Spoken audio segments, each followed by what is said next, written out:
تو ناظرین، آپ ہدی عقیدت میں سن رہے تھے ایک نوحہ جو کہ حال پر مبنی تھا امام موسی کاظم علیہ السلام کا، کیونکہ آج ان کا یوم شہادت ہے۔ تو اس کے بعد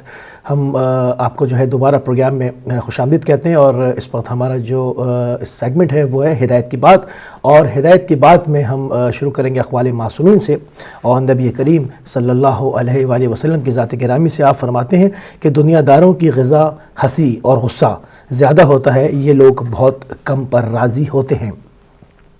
دیکھیں کتنی حکمت جو ہے وہ اس کے اندر بھی پوشیدہ ہے، کیونکہ ہم روز اپنے سیگمنٹ کے اندر جو ہے وہ آپ کی خدمت میں کچھ اقوال انہی جو ہے وہ ہستیوں سے لے کر آتے ہیں، اور اس میں بے پناہ حکمتیں اور تعلیمات اور جو ہے وہ بے پناہ حکمت کے خزانے جو ہے وہ پوشیدہ ہوتے ہیں۔ اس کو ہم لاتے ہیں، آپ کے سامنے کھولتے ہیں، کچھ اس سے سیکھنے کی کوشش کرتے ہیں، کچھ بعد میں آپ سے جاننے کی بھی کوشش کرتے ہیں۔ آج بھی ہم نے ایسے ہی کیا، آج بھی ہم نے اپنے سیگمنٹ کا آغاز نبی کریم صلی اللہ علیہ وآلہ وسلم کی ذات گرامی سے کیا۔ دیکھیں آپ نے دیکھا کہ مولا نے اس میں فرمایا کہ دنیا داروں کی غذا ہنسی اور غصہ ہی زیادہ ہوتا ہے، مطلب یہ تین نقطوں کی طرف جو ہے وہ آپ نے اشارہ فرمایا کہ اگر آپ چاہیں تو اپنے معاشرے میں ایسے لوگوں کو پہچان سکتے ہیں اور ان کی اصلاح کی جو ہے وہ کوشش کر سکتے ہیں، مگر سب سے پہلے جو شخص یہ چاہے کہ وہ دوسروں کی اصلاح کرے، اسے چاہیے کہ وہ سب سے پہلے اپنی اصلاح کرے، کیونکہ اگر انسان اپنی اصلاح پہلے کر لے گا تو پھر اس کو دوسروں کی اصلاح کرنے میں دقت پیش نہیں آئے گی۔ دوسرا قول جو کہ امیر المومنین حضرت علی ابن ابی طالب علیہ السلام سے ہے، آپ فرماتے ہیں کہ رزق کے پیچھے اپنی عزت کا سودا مت کرو، رزق کے پیچھے اپنی عزت کا سودا مت کرو، کیونکہ نصیب کا رزق انسان کو ایسے تلاش کرتا ہے جیسے مرنے والے کو موت۔ سبحان اللہ۔ آپ نے دیکھا کہ یہ جتنے بھی آپ دیکھتے ہیں معاشرے کے اندر رشوت اور مطلب لوٹ مار، چوری چکاری، یہ جتنی بھی خرافات ہیں، جتنا بھی کرپشن ہے، جہاں پر فساد مالی یعنی جو پیسے کی کرپشن ہے، جہاں پر بھی یہ تمام چیزیں جو ہے وہ پائی جاتی ہیں، وہ صرف اس کے اندر اس میں باخوبی وہ اس کا اشارہ ہوا کہ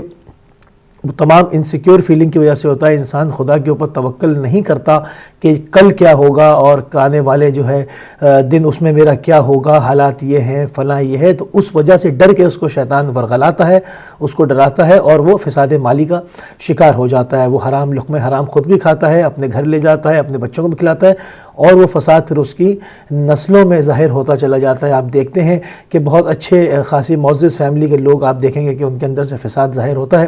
وہ اسی مال حرام کا نتیجہ ہوتا ہے کہ وہ محمد آل محمد کی تعلیمات سے منہ پھیر لیتے ہیں، مسجد سے منہ پھیر لیتے ہیں، نماز تارک الصلاۃ ہو جاتے ہیں، ان کا ایمان، بلکہ پھر آپ ان سے اگر بات کر کے دیکھیں تو بہت سارے ایشوز ان کے ایمانی ایشوز بھی ہوتے ہیں، وہ ان مسئلوں کے اندر خود بخود الجھ جاتے ہیں۔ کیونکہ جب روز عاشورہ، میں پھر اسی سینٹنس کو کوٹ کروں گا، کیونکہ روز عاشورہ جب امام حسین السلام نے تعلیمات دینا چاہیں اور ان کو جگانا چاہا، تو جب وہاں سے واپس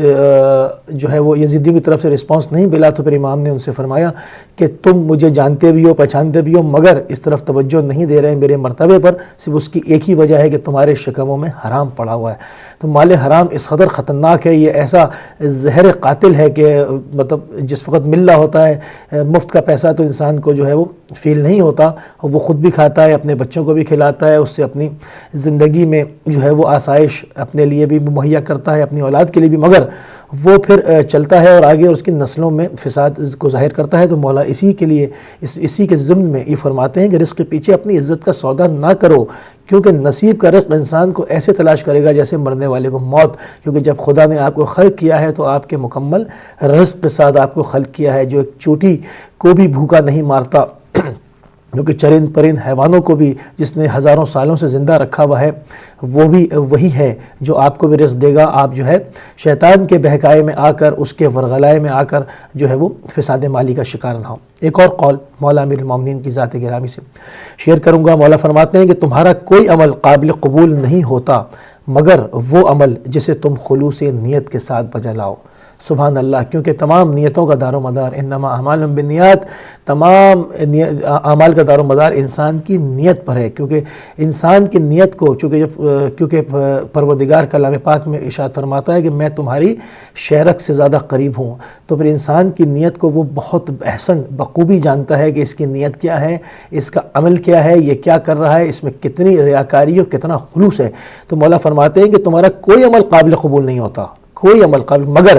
یہ کہ جسے تم خلوص نیت کے ساتھ بجا لاؤ. تو ہمیں چاہیے ہے کہ ہم جو بھی عمل کریں اس میں یہ نہیں کہ بہت سارا عمل ہو اور وہ خلوص سے جو ہے وہ خالی ہو، چاہے مختصر عمل ہو مگر وہ مکمل لبریز ہو، خلوص کے ساتھ صرف خدا کی ذات کے لیے. اگر کسی کے ساتھ نیکی کریں، ایون کسی کو ایک گلاس پانی بھی اگر آپ پلائیں تو اس کی بھی نیت قربتاً الی اللہ ہونی چاہیے. اس کو بھی آپ رائے گاہ نہ جانے دیں گے آپ نے نیکی کی اور نیت نہیں کی. آپ نیت ضرور کریں، چاہے ایک گلاس پانی پلائیں، کسی کی راہ میں سے پڑا ہوا پتھر ہٹائیں، کسی کی راہ میں پڑا ہوا ایک کانٹا ہی کیوں نہ ہٹا دیں، آپ اس پر نیت کریں کہ میں یہ کر رہا ہوں خدا کی خوشنودی کے لیے قربتاً الی اللہ. تو اس کا اجر جو ہے وہ 70 گنا بڑھ جاتا ہے، اور وہ خالی آپ کی زندگی میں نہیں، آپ کی آل اولاد کی زندگیوں میں برکتوں کا نزول کا سبب وہ بن جائے گا. ایک اور قول جو کہ امام موسی کاظم علیہ السلام سے ہے، آپ فرماتے ہیں جس نے رنج و تکلیف کا مزہ نہ چکھا ہو اس کے نزدیک نیکی کی کوئی اہمیت نہیں ہوتی. سبحان اللہ. آپ دیکھیں کہ مومنین کو جو کہ خدا کے پسندیدہ بندے ہوتے ہیں، خدا ان کو کچھ مراحل سے ضرور گزارتا ہے، کیونکہ سونا بھی جو ہے وہ بھٹی میں پکایا جاتا ہے، جب تک پکتا نہیں، جب تک کندھن بنتا نہیں. تو مومن کو بھی ان چیزوں سے گزارا جاتا ہے. اس نے مثال اپنے انبیاء کی زندگیوں میں رکھی ہے. آپ نے انبیاء کی زندگیوں کا مطالعہ کر کے دیکھیں، آپ قصص الانبیاء میں دیکھیں، تمام گزشتہ جتنے بھی انبیاء گزرے ہیں آپ دیکھیں ان کی زندگیاں کس تکالیف و کن مراحل سے گزری، اور انہوں نے اس میں جو درس دیا وہ صرف خدا کی عبادت کا، انسانیت کے ساتھ جو ہے وہ حسن سلوک کا، اور مصیبتوں پر اور شدائد کے اوپر صبر کا. تو جب تک انسان اس پروسیس سے نہیں گزرتا وہ بن کے اس میں سے کندھن نہیں نکلتا. چونکہ جس نے تکلیف اور رنج کا مزہ نہ چکا ہو اس کے نزدیک نیکی کی کوئی اہمیت ہی نہیں. ایک اور قول اور آخری قول امام جعفر صادق علیہ السلام سے، آپ فرماتے ہیں کہ جو شخص چاہے کہ اللہ تعالیٰ اسے سکرات موت سے بچائے، اسے چاہیے کہ وہ رشتہ داروں سے صلح رحمی کرے اور والدین سے نیکی کرے، اور جو بھی ایسا کرے گا اللہ تعالیٰ اس سے موت کی سختی آسان کر دے گا اور وہ اپنی زندگی میں کبھی مفلس نہ ہوگا. آپ نے دیکھا کہ یہ جو صلح رحمی ہے اس کے کتنے اس پر جو ہے وہ شدید عذاب بھی ہے، اور اس کے اگر وہ ایسے کرتا ہے اور اچھا سلوک رکھتا ہے اور سامنے والے کی بات کو درگزر کر دیتا ہے، کیونکہ ہر چیز کے 100 دروازے جو ہے وہ ناظرین ہوتے ہیں، 99 دروازوں پہ آپ کی جو ہے وہ بات سیٹلمنٹ ہو سکتی ہے. ایک آخری دروازہ رہ جاتا ہے جس کے اوپر جو ہے وہ جنگ کے لیے کھلتا ہے، کیونکہ میں نہیں سمجھتا کہ 99 دروازے ہوں اور کوئی بات ایسی ہو جو کہ ان 99 دروازوں پہ سیٹل نہ ہوتی ہو. تو اس میں بہترین اشارہ ہے کہ اگر آپ بچنا چاہتے ہیں سکرات سے موت سے، کیونکہ موت دارالآخرہ کا دروازہ ہے. جب موت آتی ہے تو وہ پہلا دروازہ ہے جو وہ کھل جاتا ہے دارالآخرہ کے لیے، جس سے کہ آپ آخرت کی لامتناہی زندگی میں داخل ہو جاتے ہیں. تو اس کے اندر 2 چیزیں بہت اہم ہوتی ہیں، ایک سکرات موت اور ایک آخری وقت میں کلمے کا نصیب ہونا. سکرات موت کی تکالیف کو جو علماء نے ائمہ سے اور پیغمبروں سے اور تمام انبیاء سے جو نقل کیا ہے، جو ہم تک پہنچا ہے، اس میں اگر آپ دیکھیں تو وہ اتنا جو ہے وہ بھیانک منظر اس کو نقل کیا ہے کہ جس طرح سے کہا ہے کہ اس طرح سے موت نکالے، اس طرح سے موت کا منظر ہوتا ہے، اس طرح سے روح قبض کی جاتی ہے انسان کے جسم سے،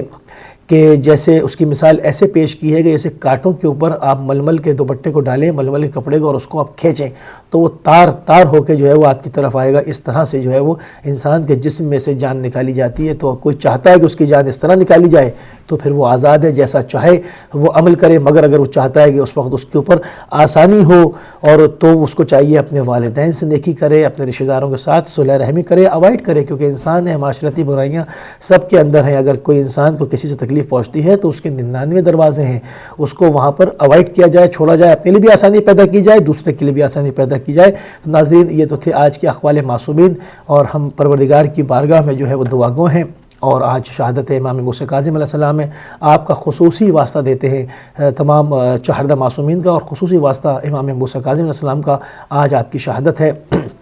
آپ کا واسطہ پیش کرتے ہیں